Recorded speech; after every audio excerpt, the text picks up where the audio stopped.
y de Pocas veces precalentamiento. nos aplaudieron tanto por entrevistas como con la de él, Sí, sí, así sí. que nos pareció correcto y también nos aportaba mucho a nosotros y a nuestra audiencia que él nos acompañe de vez en cuando, obviamente adecuándonos a sus tiempos. Maxi Roballo, quien nos va a hablar hoy, por ejemplo, de la importancia del calentamiento previo a los partidos, situándonos también en lo que son los jugadores de fútbol en este caso. Así que bueno, bienvenido Maxi. ¿Cómo está? Hola, Ahí ¿qué estamos. tal? Buenas tardes. ¿Cómo Ahí está están? Maxi. Bueno, Maxi, vamos a hablar un poco sobre este mundo, ¿no es cierto?, del precalentamiento, de lo que es, bueno, todos los ejercicios precompetitivos. Vos, como, bueno, a cargo de la parte física de un club de fútbol, contanos la importancia que tiene y por qué se hace todos estos movimientos. Dale, buenísimo. Con el profe, por lo general, se establece con el profe, el preparador físico de cada club, ¿no es cierto?, que trabajar previo al calentamiento. Cada uno ya tiene más o menos armado lo que trabaja, lo que le funciona, lo que no le funciona, pero sí que hay muchos beneficios dentro de todo, el incremento de la temperatura en el jugador, la activación del sistema nervioso, la mejor vascularización de los tejidos. Todo esto previene y predispone al jugador a que no sufra una lesión, sobre todo las lesiones graves, como puede ser un desgarro o una rotura de tendones. Esto aplica no solamente para los jugadores de fútbol que están compitiendo, sino que también, me imagino, para las personas que van a jugar un fútbol con sus amigos el domingo, también tendrían que hacer estos movimientos precalentamiento, ¿no? Podría aplicarse, claro que sí, pero evidentemente por ahí eso en el fútbol más amateur, no el competitivo, no se aplica porque lleva tiempo y ya quieren entrar y jugar. Ahora, una consulta. Sí, estamos hablando de unos 11 jugadores que entran en calor primer tiempo. De aquí que alguno que, por ejemplo, está resentido de una sobrecarga en algún músculo, ¿se le suele separar o se le dice o se le indica que haga con menor peso o menor velocidad? Sobre todo esto, recordando que hay alguno resentido de algún tipo de lesión anterior o demás. Bien, cuando hay un jugador que ya viene resentido, viene cargado, le dicen en el lenguaje coloquial, que bueno, ahí el profe avisa, vemos, y si no, también ese jugador ya no forma parte del calentamiento previo al partido, ya no participa ahí, y es posible que tampoco sea convocado, de acuerdo a si es titular o no, porque también se entra en juego el resultado del partido. Entonces ya es una decisión más técnica, Más personal más del personal técnico. que de la parte de rehabilitación. ¿Cómo es el trabajo previo a diagramar todo esto con respecto al precalentamiento? Porque me imagino que uno programa el calentamiento con respecto también bueno, a la sobrecarga que te traen los jugadores, a las lesiones de cada jugador, pero ¿cómo se arma esto en la semana? Se arma de acuerdo a cómo vienen los jugadores y cómo llegan los jugadores al viernes. Si se juega sábado, viernes, ya el profe está que ese día o el jueves ya sea el entrenamiento más leve para que el sábado no estén tan cargados los chicos. Entonces, carga no es la misma que con la que se entrena el lunes, la que se entrena el martes o el miércoles. Jueves y viernes, en muchas planificaciones he visto que hacen fútbol o táctico o trabajo con pelota, entonces ya reducen ese estrés que vienen trayendo los chicos. ¿Cuál es ese ejercicio que uno, bueno, vos como masoterapeuta, como persona, no en un precalentamiento, que es de suma importancia para el jugador? Bien, hay ejercicios que de hecho la FIFA hizo un estudio con varios médicos de todo el mundo, crearon lo que se llama FIFA 11 Plus, donde ahí ellos detallan bien qué ejercicios hay que hacer de acuerdo a la investigación que hicieron, teniendo en cuenta también que el precalentamiento tiene una incidencia del 50% en la prevención de las lesiones. Del 50%. Del 50%, sobre todo en mujeres de 13 a 18 años. Mirá vos que, o sea, eso también habla de la importancia del precalentamiento, porque uno por ahí, si bien esto es un nivel profesional, uno también habla, por ejemplo, de cuando juega al fútbol, la cantidad de personas que lo hacen por disfrute que si se tomarían el tiempo de hacer un precalentamiento, la cantidad de lesiones que podríamos, digamos, prevenir, que la importancia Bueno, ahí de eso. justamente con esta respuesta de los dos me dan pie a contar algo. Ayer en el partido de Mitre expulsan al arquero titular y justamente entra por ahí sin algún calentamiento previo el arquero que estaba suplente en el banco. Y ahí yo digo, ¿hay posiciones que son menos propensas a lesionarte sin un calentamiento previo o todas por igual? Yo, en lo personal, creo que todas las posiciones del campo de juego son riesgosas para el cuerpo, ya que el cuerpo no está diseñado para ciertas exigencias. Sí, cuando uno tiene un entrenamiento ya previo, que viene con muchos años de experiencia y demás, hay jugadores que tienen más predisposición a lesiones, como en el caso de Marcos Rojo en Boca. Una vez se lesionó haciendo el precalentamiento, iniciando nada más el precalentamiento, pero así también hay jugadores que nunca se lesionan y vienen haciendo todo bien, y hay jugadores que no lo hacen y tampoco se lesionan. Es un poco también la carga genética que tenga cada jugador. Ahora, esto también me da pie a preguntar de por ahí, a salir un poco del mundo del fútbol y entrar en otros deportes. A mí me pasa, por ejemplo, que mi vida es jugar al tenis, es jugar al pádel, y que pasa mucho esto, por ejemplo, de la tendinitis en el hombro, en el codo, bueno, o en otras disciplinas, puede ser en fútbol, en rugby, tendinitis en la rodilla, esas cosas. ¿Cómo, por ejemplo, vos, como personal trainer, bueno, como también estudios en la kinesiología, movimientos para prevenir, por ejemplo, ese tipo de lesiones, que son tan comunes en el deporte? Lo que suele usarse mucho en rehabilitación son los gestos deportivos, llamados gestos deportivos, ya que el deportista trabaja con esos gestos en los cuales implementa en el partido, en la competencia. Entonces, darle mucha técnica, trabajos de fuerza que impliquen a esos músculos que participan en esos gestos técnicos. Entonces, también de esa manera ir tratando de que ese músculo no sufra esa sobrecarga, no sufra un sobreuso, porque las tendinitis son por sobreuso. No hay investigaciones muy claras de cómo se llega a una tendinitis, simplemente empieza. Hay gente que tiene la tendinitis del corredor, que es la cintilla iliotibial, hacia afuera de la rodilla, y nunca fue corredor.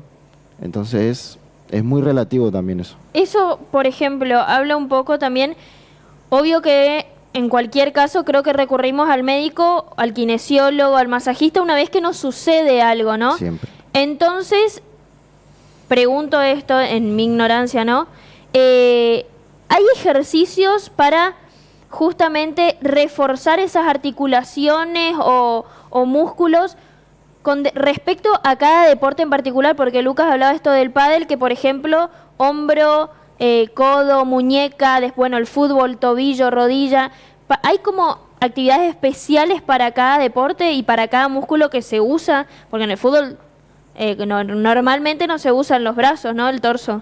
Sí, exacto. Por ahí en el fútbol el arquero por ahí es el que más entrena brazos y abdomen, pero sí en el plantel, dentro de los jugadores de campo que están fuera del arco, sí trabajan mucho resistencia aeróbica, sobre todo, ejercicios para los femorales, ejercicios de los gemelos, y también obviamente cada deporte tiene su entrenamiento específico, como decía antes, y también teniendo en cuenta los gestos técnicos, se establece un entrenamiento individualizado en el caso del pádel o el caso del tenis, que son jugadores por ahí que son deportes individuales, y en el fútbol ya es un poquito más difícil porque el profe no puede estar individualmente con cada jugador.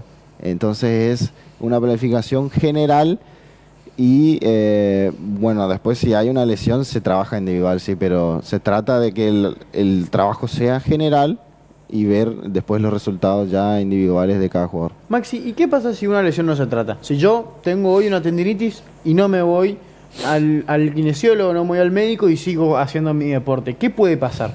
Lo más probable es que el dolor sea persistente, de agudo pase a ser crónico, y las tendinitis suelen estar meses, 2, 3, 6 meses. El dolor por ahí al inicio es muy fuerte, después se va sosteniendo, después queda como molestia, el organismo se va adaptando, pero sigue estando esa molestia.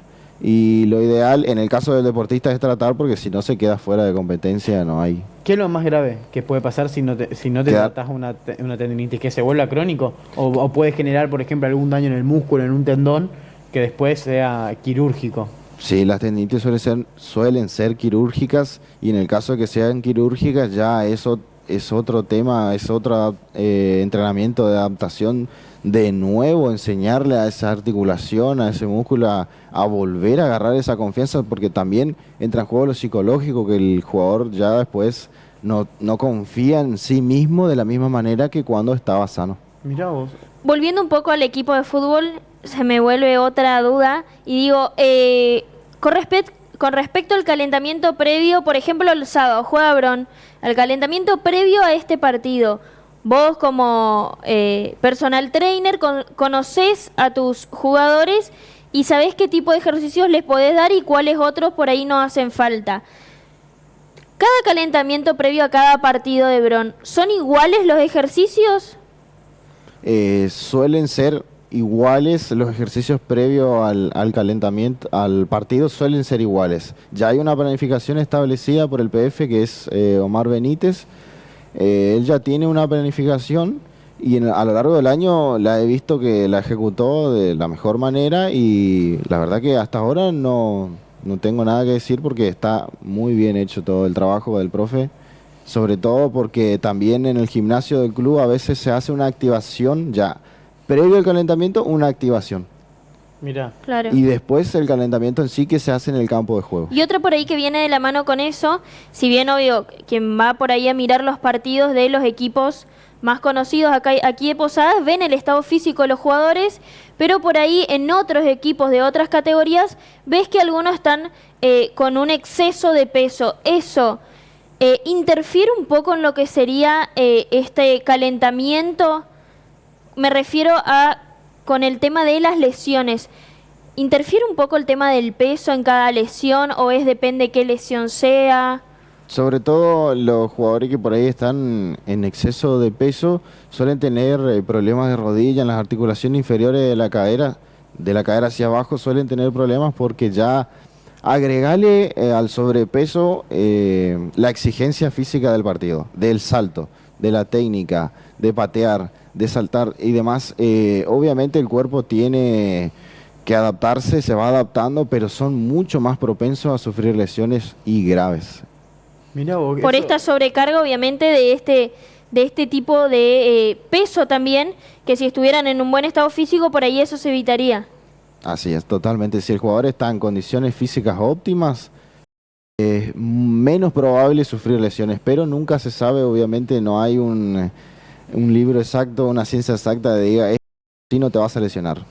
Mirá vos, eso Espectacular. me llama la atención. Y la última pregunta, porque ya nos estamos quedando sin tiempo, pero me interesó mucho esto que nombraste sobre volver a enseñar a la articulación, al músculo, sobre un gesto técnico. ¿Puede pasar, por ejemplo, en cualquier deporte, de que luego de una lesión grave, sea en el tendón, sea en el músculo, sea en una articulación, en un hueso, el jugador puede llegar a perder cierta técnica o reinventar su técnica por una lesión? Puede pasar en el caso de Neymar, que se lesionó el ligamento cruzado anterior. El jugador ya es claro que Neymar es un jugador muy hábil, de mucha técnica, pero una lesión de esa gravedad que requiere tanto tiempo de recuperación, casi 12 meses, de 9 a 12 meses, el jugador encima aumentó de peso, teniendo en cuenta el caso de Neymar, ¿no es cierto?, como ejemplo. Neymar hoy en día no perdió la técnica, pero sí vemos que no es el mismo. Tiene una sustancia que no la tenía antes. ¿Sí? Mira, eso me llama mucha atención, porque uno tiene que, por ahí uno trabaja en una técnica, en lo que es un gesto por ahí, en un golpe, ya sea de patada, de golpe de mano, de brazo, que lo practicó toda su vida, y después uno tiene que volver a reinvertir, tiene que volver a entrenar todas O esas el técnicas. miedo justamente Sí, del total. futbolista, por ejemplo, de volver después de una lesión, no animarse a pisar, más si hubo una operación de por medio, es mucho más complicado. ¿Pensás que el miedo después de una lesión también influye mucho en el rendimiento de un jugador? Sí, muchísimo. Tiene mucho que ver el miedo que tenga el jugador a lesionarse otra vez En todo caso, si fue una fractura de hueso y demás, es más complicado todavía. Así que 100% el miedo influye en la rehabilitación del jugador. Bien. Bueno, muchísimas gracias Maxi por hoy. Nos vemos el jueves que viene. Buenísimo. Sí, la Así verdad que- me dejó muchas dudas que tenía realmente, me las acaba de sacar él. Bueno, vos porque empezaste el gimnasio. Yo que no sé qué es lesionarse, la verdad no bueno. tengo ni la más pálida idea. No, bueno, pero puede ser. Lo que pasa es que uno piensa que la lesión siempre le va a pasar a una persona que, Pero que puede hace un pasar a ejercicio otra por que ahí no. de alto rendimiento y capaz no es así. Por Levantás ahí- una bolsa del supermercado, te No, lesionaste. no, pero no solo eso, sino que voy a jugar un fútbol con mis amigos por no saber, por la ignorancia uno de no querer precalentar, de querer entrar rápido al partido, puede terminar en una lesión grave que el día de mañana le puede afectar en el trabajo, bueno, en la vida cotidiana. Y bueno, está bueno Exactamente. saber ese tipo de prevenciones para prevenir este tipo de lesiones. Bueno, y en el próximo programa vamos a preguntarle a Maxi sobre elongación y demás cosas post partido. Eso me Así gustó. que vamos a estar hablando con Maxi el jueves que viene. Nosotros nos vamos a una pequeña pausa, ya está nuestro invitado con nosotros. Sí, total. Así que hoy es una entrevista que te toca de cerca a vos porque vamos a hablar de básquet. Sí. Así Sí. que- Y bueno, con uno de los mejores jugadores de lo que fue la temporada con respecto al prefederal, en un equipo que fue sensación este año, que vuelve después de un largo tiempo a lo que es la máxima categoría del básquet provincial, que llegó a la final y que me gustaría preguntarle sobre en un partido que lo sufrí mucho, sufrí muchísimo raro. en el primer partido de la final, que de verdad te digo, y no porque está acá, pocas veces vi un jugador que meter tantos triples en un partido.